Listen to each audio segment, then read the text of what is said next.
بڑے صغیر کے اندر 2 مرتبہ دین پر حملہ ہوا.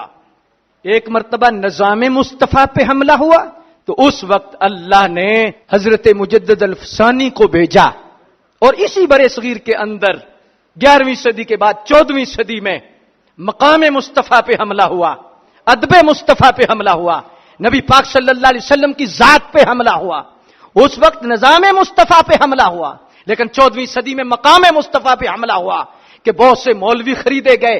ان کو انگریز نے اتنا پیسہ دیا کہ اس پیسے کے نشے میں وہ مست ہو کر انہوں نے کتابیں لکھی، اور ان کتابوں کے اندر یہ لکھا جس کا نام محمد یا علی ہے وہ کسی چیز کا مالک و مختار نہیں ہے، اور نماز میں گدھے کا خیال آ جائے تو نماز ٹوٹتی نہیں، لیکن نبی پاک کا خیال آ جائے تو نماز ٹوٹ جاتی ہے. نبیوں سے زیادہ علم شیطان کا کہا گیا.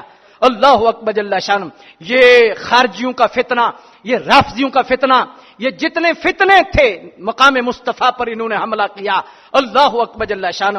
اس وقت 14ویں صدی میں جس مرد کو اللہ نے مقام مصطفیٰ کے تحفظ کے لیے بھیجا، اس مرد کو دنیا امام عشق و محبت اعلی حضرت عظیم البرکت مجدد دین و ملت اعلی حضرت الشاہ امام احمد رضا خان فاضل بریلوی کہتے.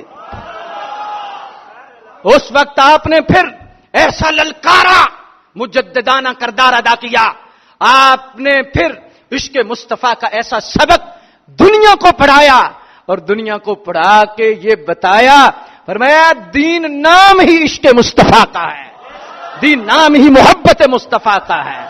دین کا معنی اور مفہوم پوچھتے ہو تو فرمایا وہ محبت مصطفیٰ ہے، وہ عشق مصطفیٰ ہے. اللہ اکبر جل شانہ.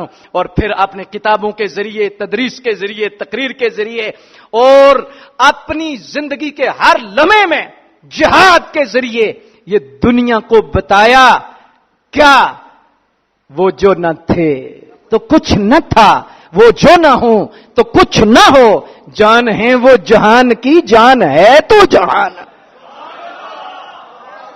آپ نے تھانوی اور دیگر ان کے متبعین کو للکارا اور للکار کر فرمایا کس دین کی بات کرتے ہو، کس قرآن کی بات کرتے ہو، اور کس چیز کا نام لیتے ہو؟